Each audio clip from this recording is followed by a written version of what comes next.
too. The tone should be determined by the electorate. When they vote you, you are president, that's all. That's what we're looking for here. So when that time comes in the future, when God desires it, I can take it. But not now. They impressed on me. I said, okay, Kano. We get 21 guns salute to Soya here. You're sure. The fire, 20 gun go. I stand up, me a president now. So I stood. So they were giving me 21 gun salute now. Because the whole barracks were against me.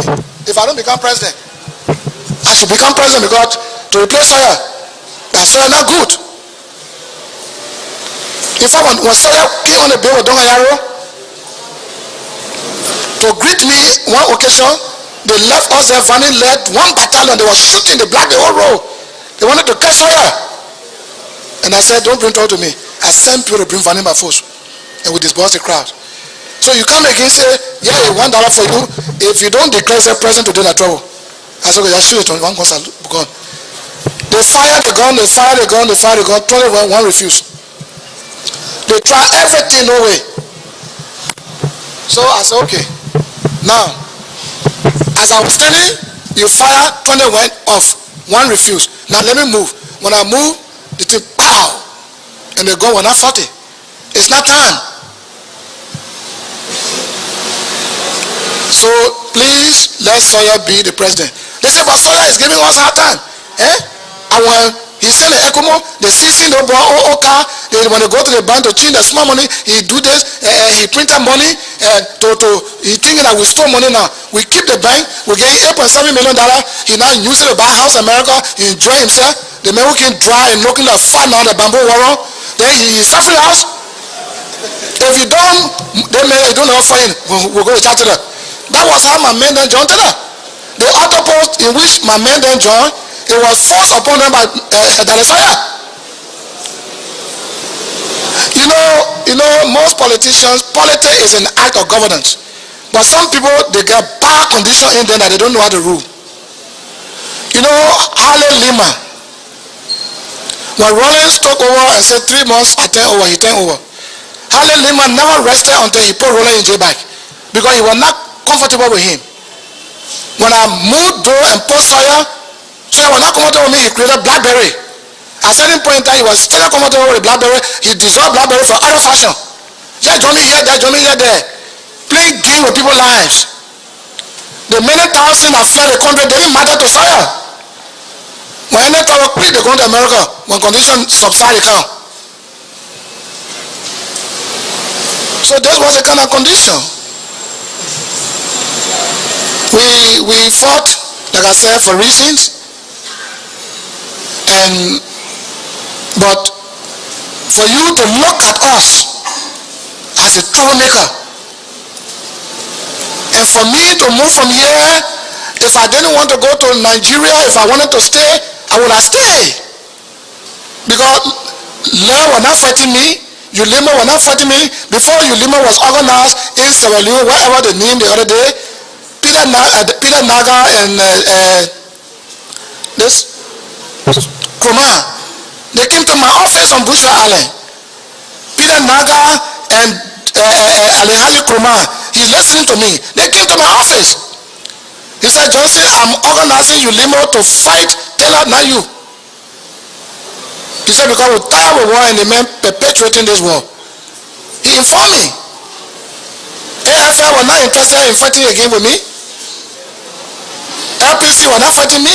They want to get Taylor out. So, LPC fought for Risi to get the dictator out. Ulimo fought for Risi to get Taylor out. And when the politicians saw the powerful force of Ulimo, they brought division among them. Ulimo K, Ulimo J. We should stop the dirty propaganda in the country. We should stop.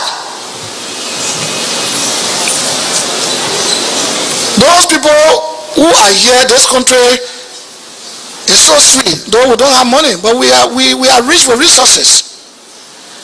The war we fought, what we've been through, we don't want to see a happy year anymore. So we need to reconcile. in our bid to reconcile, if the secret agenda is to establish a military, a tribunal, world tribunal, then you will plunge the nation back into chaos. Because no one of you free here. Nobody free. You start catching 1, 2, 3 people going on the ground.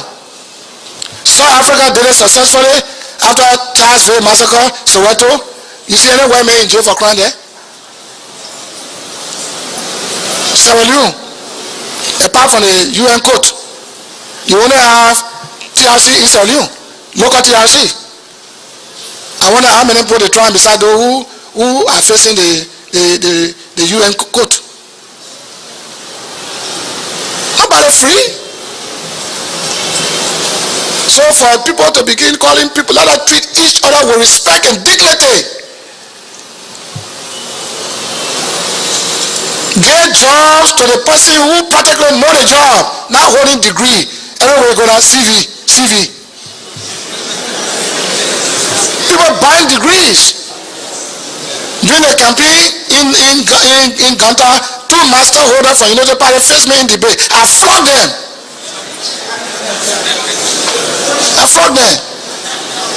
And the man is a mechanical engineer. Give it to him.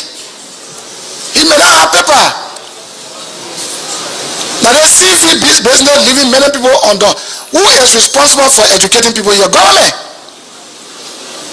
If the past governments cheated our people that for which the literacy rate is so high, then those of us on board today should not prioritize CV as a means to employ people. If a driver can drive very well, and you have been driving 30 years, 20 years, getting a job, helping to get a lesson.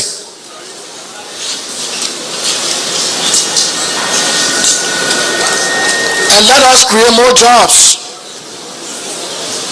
Because a jobless nation, a nation where half of its people get no jobs,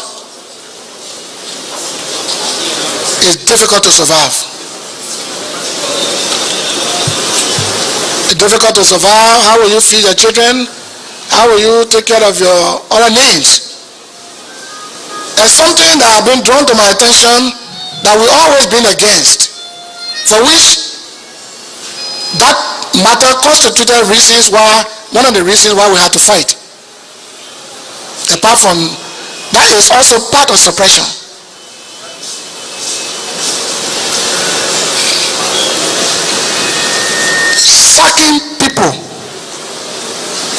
Sacking people under that new brain design terminology.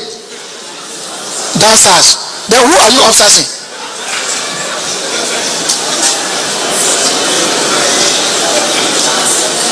We should promote this government by encouraging the president, holding on with her to provide more jobs. When some ministers are appointed, they get to the ministry, they start sacking the people who were there before. Say, not qualified.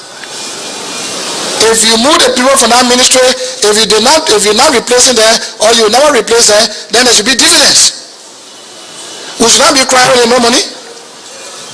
The thousands of people that were dancers or sacked, if we do not replace them with people who we believe supported us to get to where we are, there should be dividends. But they require money, no money. And we should encourage the president has a positive idea. But those who are around are blocking things from happening. For instance, the rice market is not open. The cement market is not open. The gasoline market is not open. In Nigeria, after the Civil War, the Biafran guys and they control electronics. They control many things. They're able to build houses on their own. They have decent families. They can feed their families. If a ex-soldier can feed his family 3 times a day, if he can hustle money easily and get it from work he's doing, you have no problem here. We will have no problem. But the mentality that when a man get no job, he got nothing, then he's feeble, he weak, he can't do nothing. That's a very wicked way there. We should stop it. I'm finished now in myself, so I'm talking about the way forward. But if there's any question regarding what I did not talk, I came here purposely not to waste your time, but to state my role. And you can notice that all of what I have said here was written in my memoir, which copy I sold to people when I was selling them those days. So everything I said orally is all there. But if there's anything that I left out, that I did not touch, that you know you need to ask, you are free. I didn't come here with other people to start talking about our boy in Goma play, 19 this one. My wife is so. No, I came to hear the point. And so those are the things that I see can move us forward. Concerning the last thing is, I know you want to ask about Doe. I told you already all what happened in the capture of Doe. You want to know where Doe is. That is a question that needs answer. And I tell everybody who want to know where Doe is. After the many years of war and peace time now, I don't think I will be having Doe kept in the cover. I don't think that Doe will be somewhere in Nimbat, hidden somewhere. After the dismissal of Doe, he was buried on the base. And we had the inscription, Samekaya Do, Bonsoso, Dasido and Lone Sam, Commanding General. Two things happened. When I was here, one happened. When I left the country, another happened. If I had those somewhere like a high safe secure, I would have told Jackson, let's go there. Because if the man wants his body, why will you keep it? What will you do with the body? But while we were here, Dr. Sawyer and a group of Moja propaganda group, they were writing all sorts of papers. I'm a cannibal. That I ate Doe. That Doe got no grave because we chop him and we ate him. So some foreign journalists came to me and asked me all these questions. And I called my base commander to take the caterpillar to take them to the grave.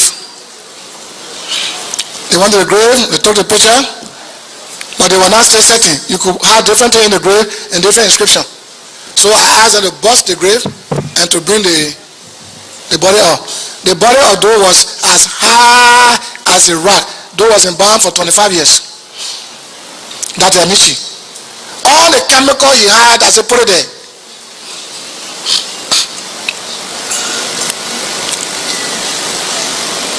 And they bust the grave and they dug it.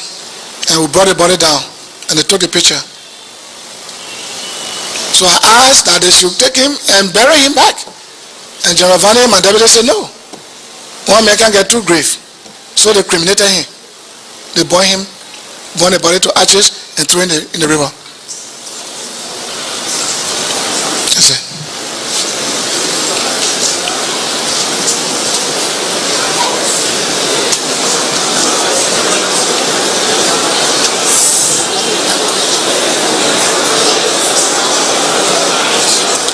So to this end, I have come to the end of my narration. I was not in politics, so I never delve into political issues. I dive into the crisis and my involvement. I touch what I consider major issues. And I would like to say, in closing, as I started earlier, it's good to reconcile. Liberia is the only country we have. We must try to swallow bitter pills, chloroquine, because it can help you to cure your malaria. Let us not open wounds. What I said today, I never told Jackson Doe. I just been dodging what happened to Doe. But as you come to the Truth and Reconciliation Commission, you must say exactly what you know. And that's what I have done. I'm on an oath. I'm not like before. I'm an evangelist. I'm a ministrator. Yes, certainly. Yes. You know, sometimes people laugh. But Paul, you know who he was? A persecutor of the church. And Moses was a murderer. When you fight war, you kill. Moses was a murderer, but he became a leader. So don't take people by the past. From the day I knew God fully in Nigeria and I got ordained as an evangelist, my past is over. And to the extent that people who thought I won't stay a week or month in the Liberian Senate, I would be aggressive, they are disappointed. And when you read rubbish in the paper, Prince didn't want to be his colleague. The man was telling me that he knows plenty book. I said, well, your degree, I can beat you. That go for test. Then he start writing different thing. He don't do that. So I want to say to all of you, Honorable Vodia, your commissioners, distinguished colleagues, ladies and gentlemen, fellow Liberians, all the NIMA people who left last night came this morning, the commissioner, the paramount chiefs, former members of the disbanded IMPFL and all great revolutionaries, La Model, LPC, who made this day possible for us to stand here. God first, second you. If you hadn't moved the monster, the devil from here, the man who wanted me to stay in exile and die, I won't stand before you to speak. I come to the end of my narration. Thank you.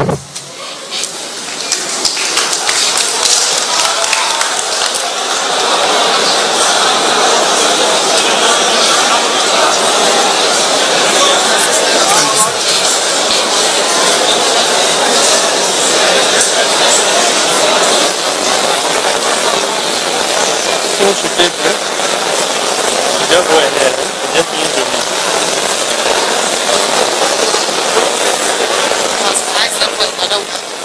No, I don't know. Silence, please. No, I will tell you. I'll let you know.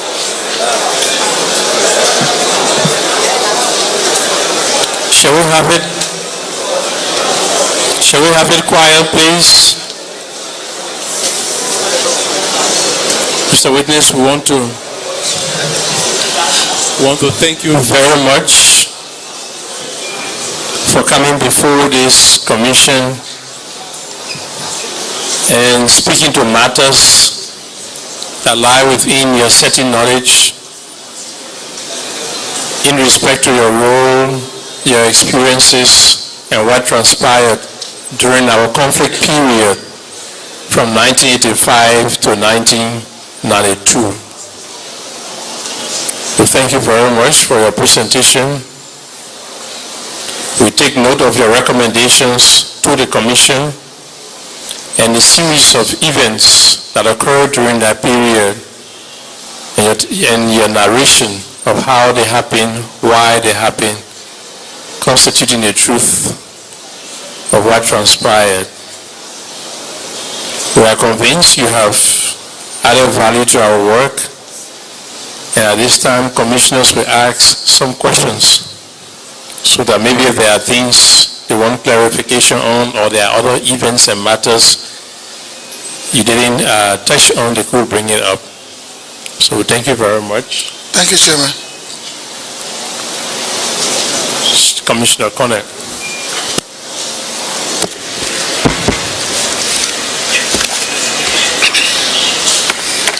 Thank you very much, Senator Prince Y.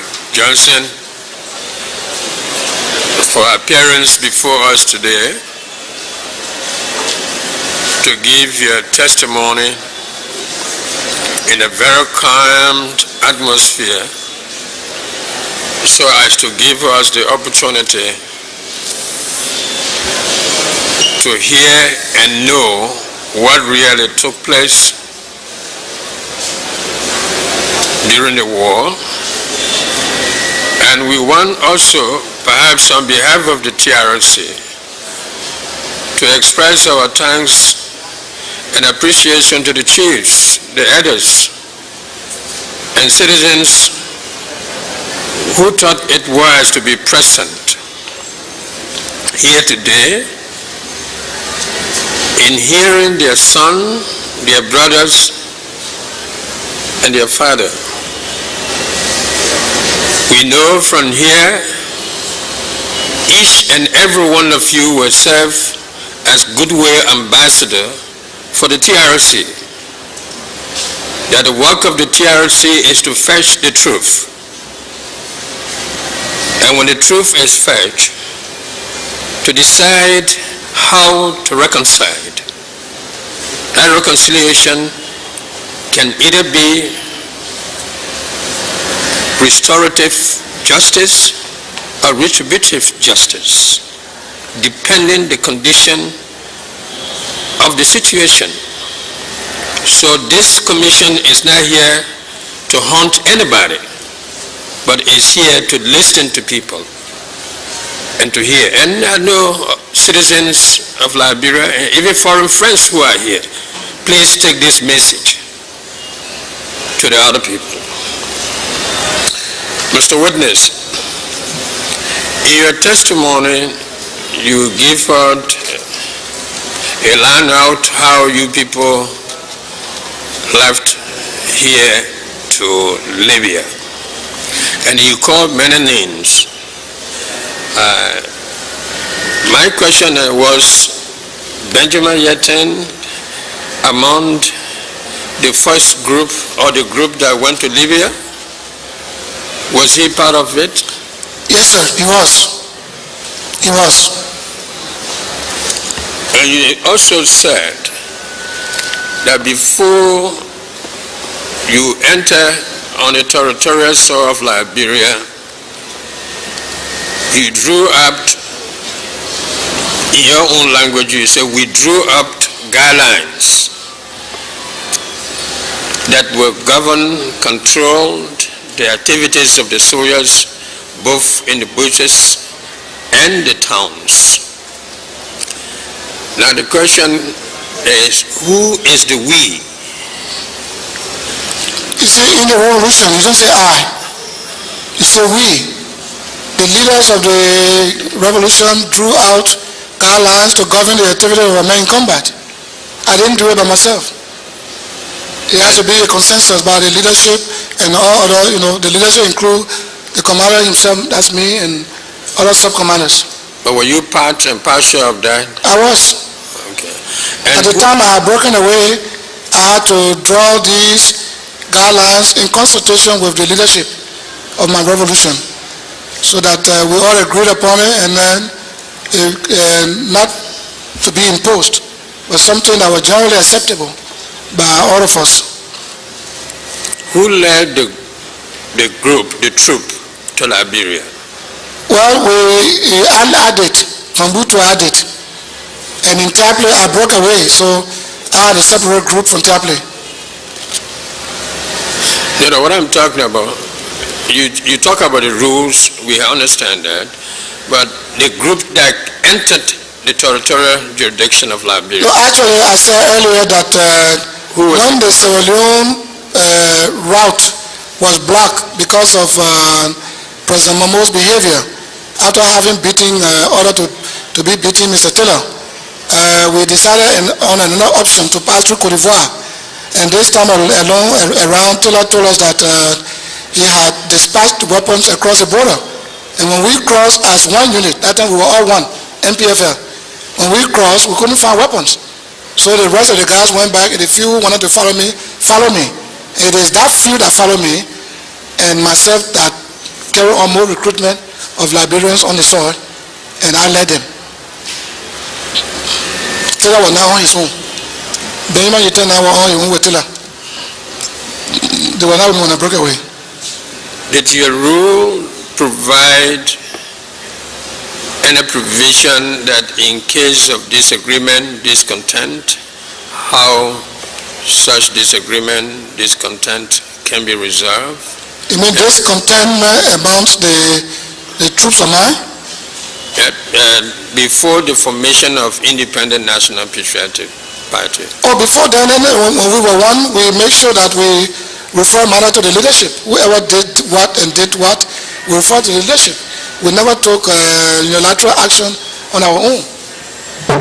It was not until I became a leader of my own group. When? Where? That's in Tapley. That's in early. Now let me conclude my question.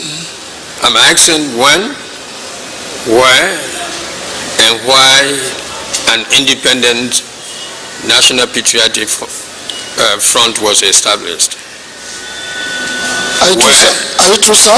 Yes, sir. Well, it was in Tapley where we decided to break away from the main group, MPFL, and we broke away in Tapley. We named our group the Independent National Patriotic Front of Liberia because we didn't want to completely do away with the name Kwangba brought. We wanted to still maintain the name, but MPFL Honor Taylor, I had to modify a little bit by putting the I, so they can know the difference between MPFL Honor Taylor and my group. What was the leadership structure of the INPFL look like? Well, we had the commander-in-chief, that's Prince Johnson. We had Samuel Vani, deputy. We had, along the line, battalion commanders, company commanders, the captain, platoon leaders, lieutenants, and of course the fourth platoon leader was first lieutenant, and so forth. We had the G2, the G3, the G1 for personnel, the G2 for intelligence, G3 for training and planning, and so forth. You also talk about your contact with the late President Doe, and you mentioned the name of one Salif Thompson. Who was this Salif Thompson? How did you get to know him? When did you know him? Well, I didn't know Salif Thompson much before the war, but his coming to meet me in 1990 when I had taken over Bushwa Island, that meeting was initiated by a diplomatic institution. Now I got to know him.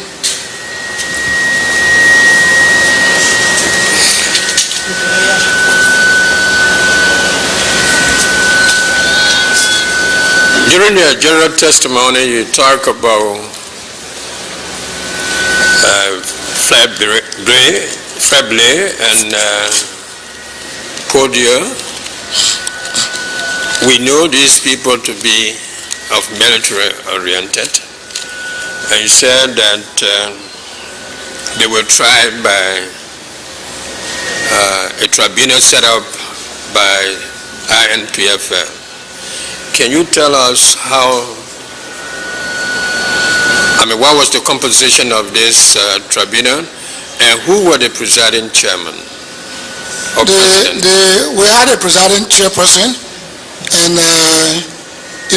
so these people in question were military men who were not part and parcel of our group, but we extended only leave to them who later betrayed us. And when you betray a revolution, then you must face the penalty. And so they face the penalty. So as to what the composition was, it consisted of the judge and other relevant officers to carry out the court-martial. Who was the presiding person? He's dead now. He's dead. But can you give history? General Vani was presiding. General Vani. Because I was always to the front. So he presided over with his deputy and court of officers, court-martial.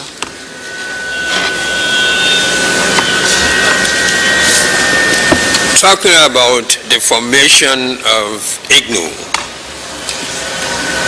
you said you were instrumental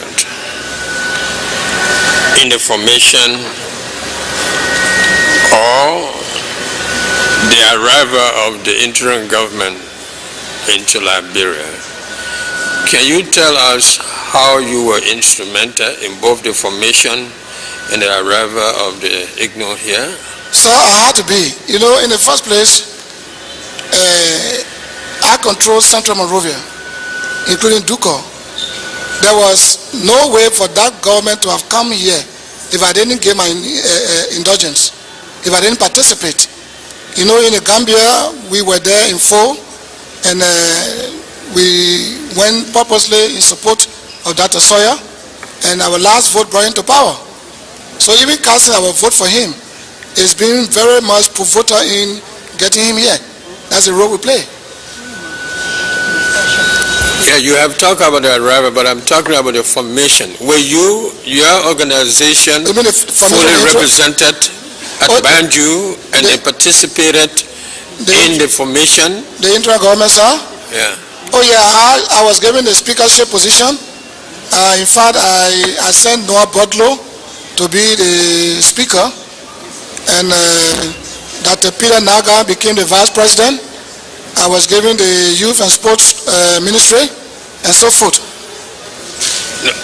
I'm talking about representation. Those are the end results of the formation.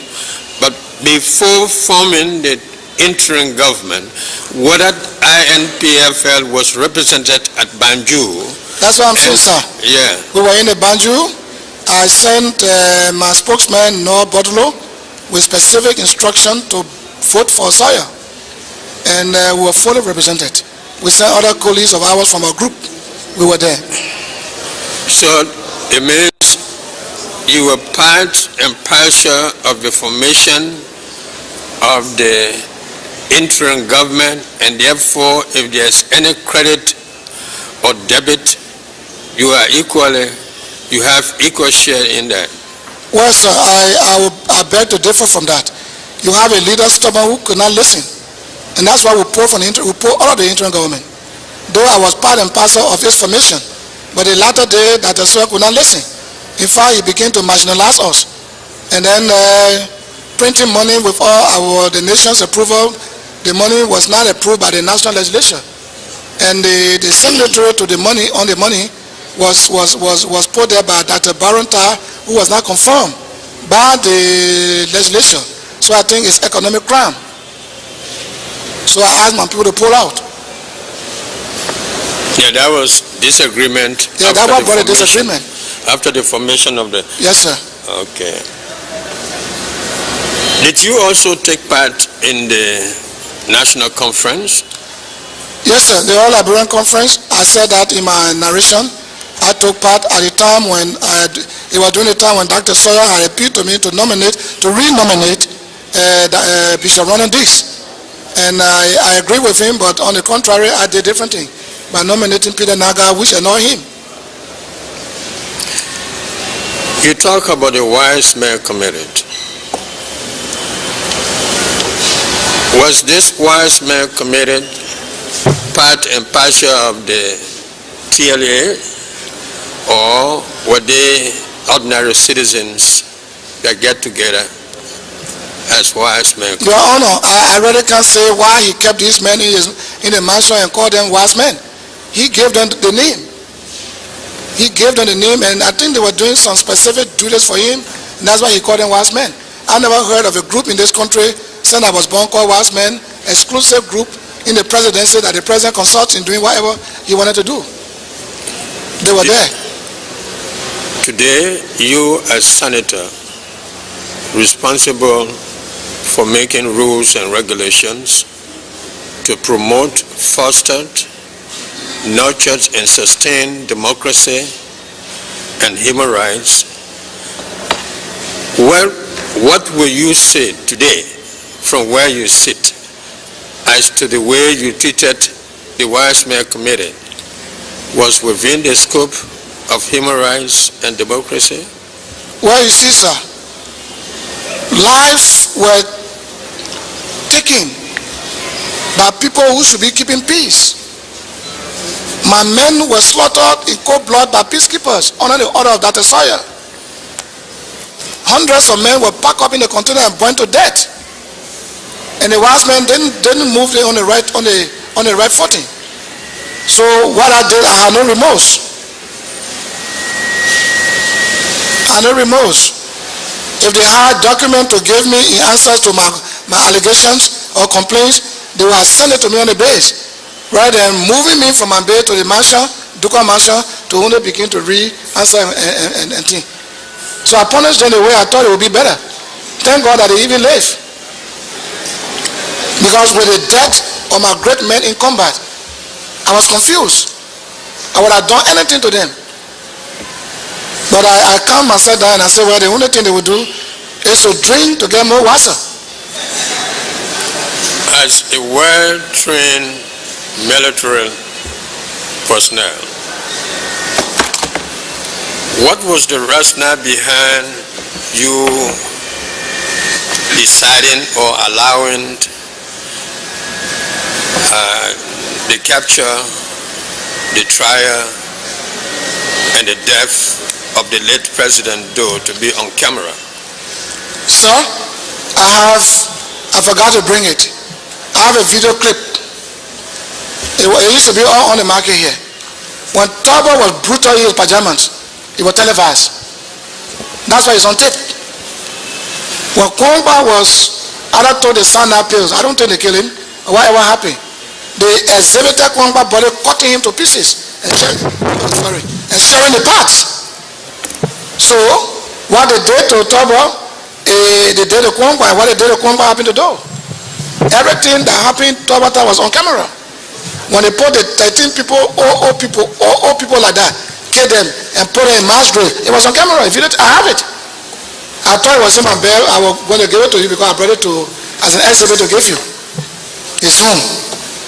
When those say you leave your country, I will finish everybody. I will turn them out to dust. I could not allow that to happen with my tactical training in me. I couldn't.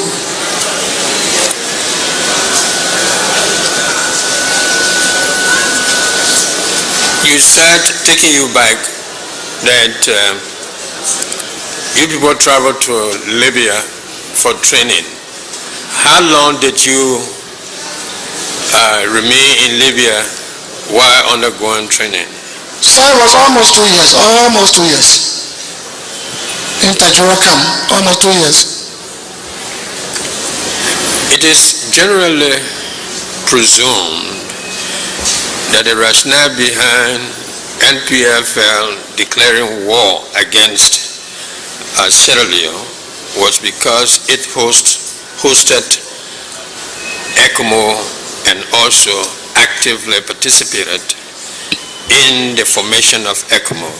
But in your statement, you made us to understand that NPFL vowed to fight President Momo because he jailed Mr. Taylor. So that public presumption seemed not to be the root cause of attacking Sierra Leone. Your Honor, please repeat the statement so I can give the right answer. You said when you people, after your training, I'm refreshing your mind. Yes. You decided to pass through Sierra Leone. Yes.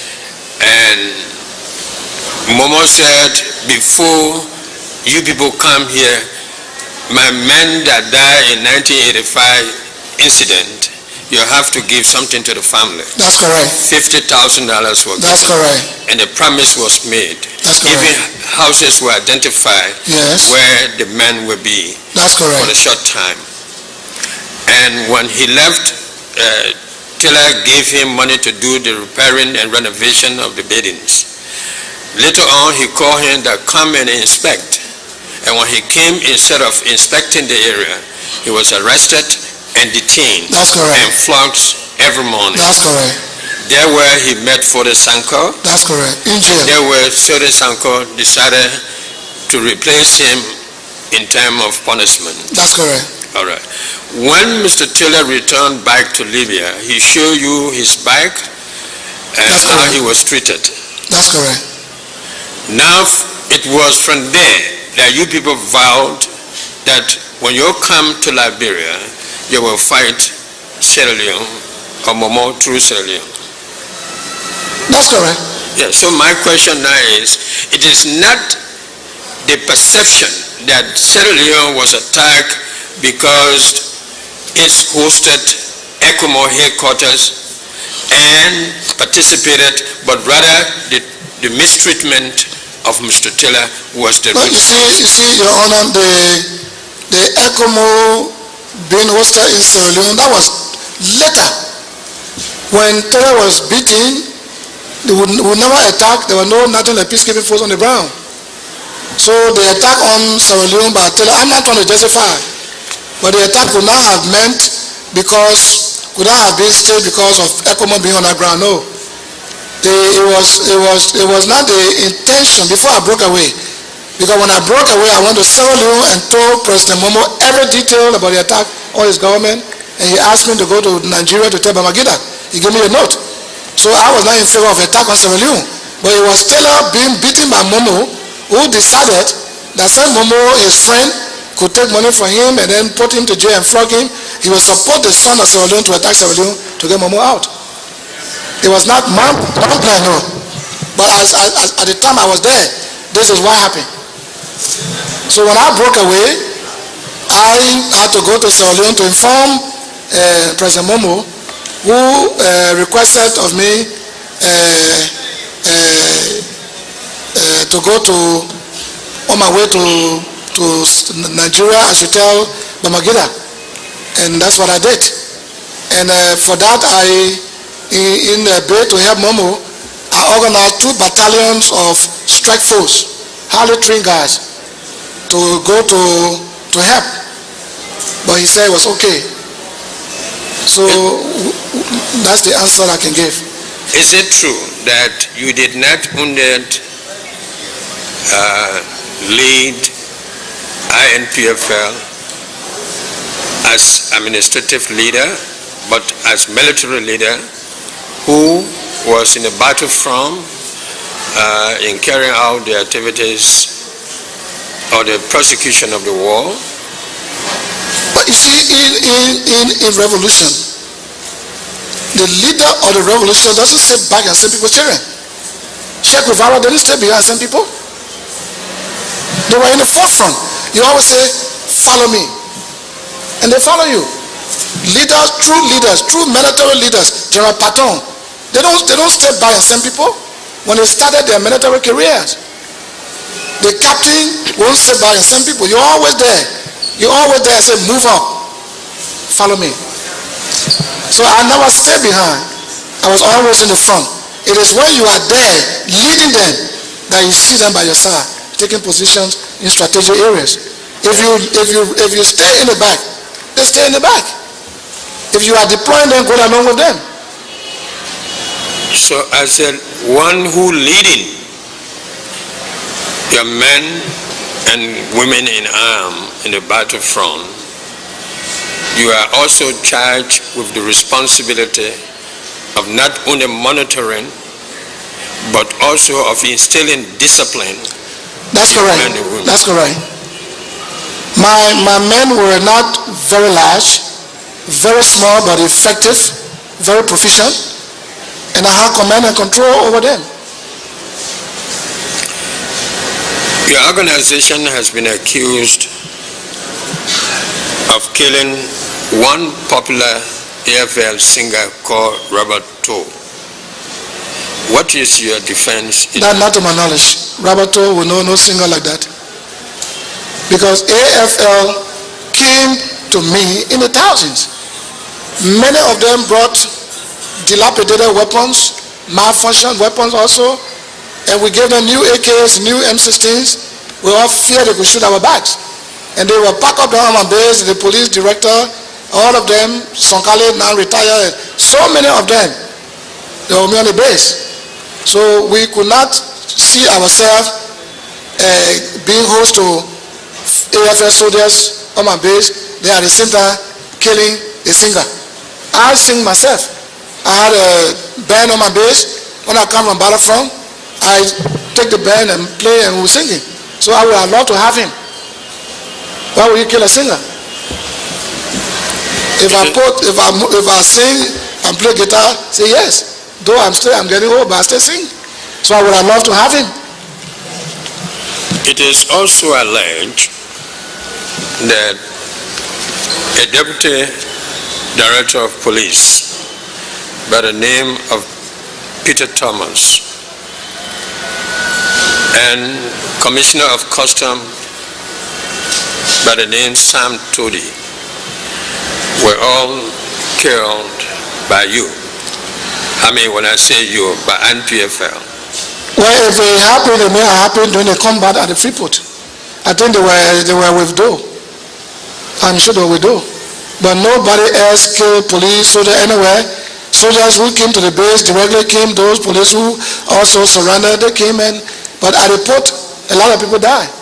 And that was the war. If they had caught me, I won't be living today. What about James Jones of LEC's time? Do you know about that? LEC? Yeah. Specifically, I won't say, I don't know. But those who died, they died in combat. Either they were soldiers or they were traitors. I really can say. My memory can't serve me right like that. I can't remember those names. I can't. Because you never asked me about Fred Blake, other people are narrated. If I had come in contact with these people, I will tell you. Or if I had any information anywhere, I will tell you. But that cannot be true. What about Senator Bala Davis? Who, sir? Senator Bala Davis, who was allegedly killed in Lokintown under cotton tree. I know of a pregnant woman that was accused by the soldier of selling rice. He shot the woman and I executed him right there when I came. It was public, so I don't know about Senator. Bala Davis was a senator from... Well, I don't know that, sir. Officials of government, you minister, you senator, whoever you are, you come to the base and let us know who you are and we'll secure you. That's what other people did. That's what Bishop Africula did. That's what Peter Naga did, Serena Ford did. The David Vinton, they were over a raid of officials. So if he did not, because at that time, people were looking for people to set the old schools with. So if he did not come for safety, if you are in an area that controlled by a specific fashion, you make yourself available for your own security. If you did not do so and you got killed, well, and I have no knowledge of that, what can I say? Because we went after soldiers who tried to